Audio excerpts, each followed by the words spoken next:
Beat Carnival has been doing work mostly in urban settings, and for some time I've fancied the idea of working out on the coast. Carnival on the coast has a nice ring to it.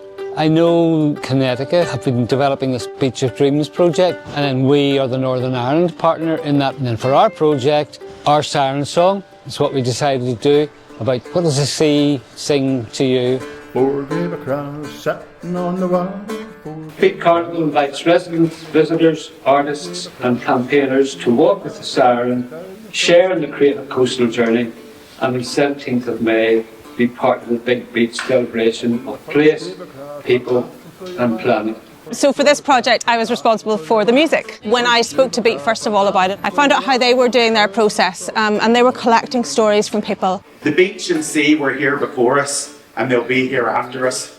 And some of the phrases really stood out to me. One in particular around which this whole song is built is the phrase watching the waves, and this idea that we're connected to the sea as well. Everybody has a relationship with the sea. We're all islanders.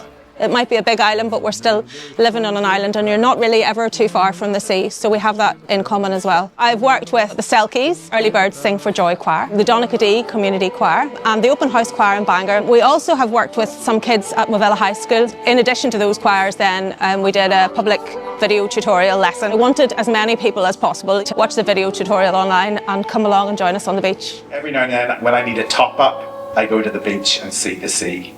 Lines like that, thoughts like that, they don't need to be big stories, you know, that's the poetry of what all those kind of words and phrases that will end up in the lyrics of the song. I've spent the last year or so going around the peninsula and I have been interviewing people. And then I decided, why don't we create a soundscape, because it'll be this lovely permanent verbal audio record of people in 2025, how they feel about living by the coast, working by the coast. I've lived in Portaferry for 20 years now.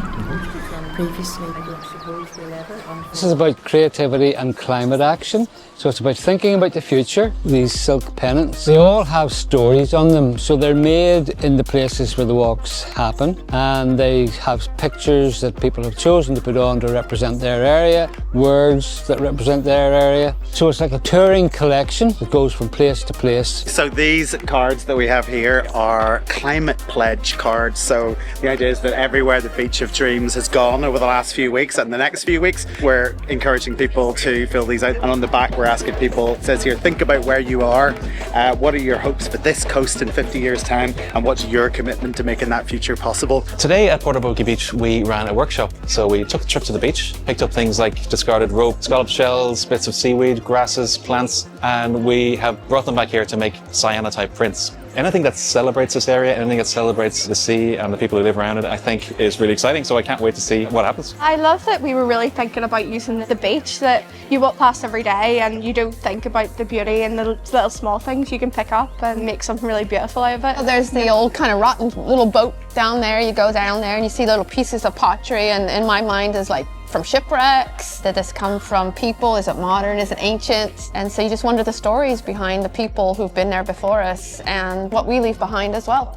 Here, among other items, the refugees' suitcases were stored. For most of them, all they had left of their former home and family. I think social history does really come from the inhabitants, whether it be those who are contemporary or whose families, parents, grandparents have passed down stories. It's like a jigsaw of putting all these little pieces together and you end up with one big story, so it's fascinating. So we started this week's programme down at the Strangford Narrows, boats rolling across the tide. And then we walked all the way from Cloughey to Portaferry along the beach, carrying our pennants. We're going to Burr Point a bit later on, the most easterly point of Ireland. And at the end of that, it all finishes off with a big song, singers around the peninsula singing our specially composed Watching the Waves. That's our Siren Song.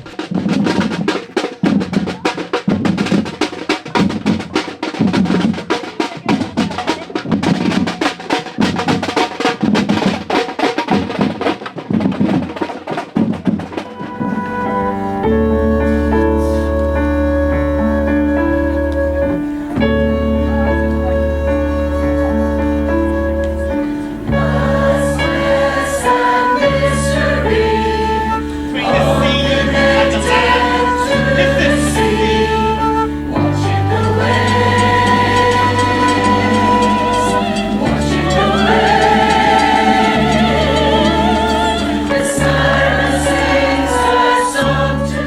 So much work's gone into it, and I am absolutely thrilled. The song was beautiful, our dancers at the parade went so well.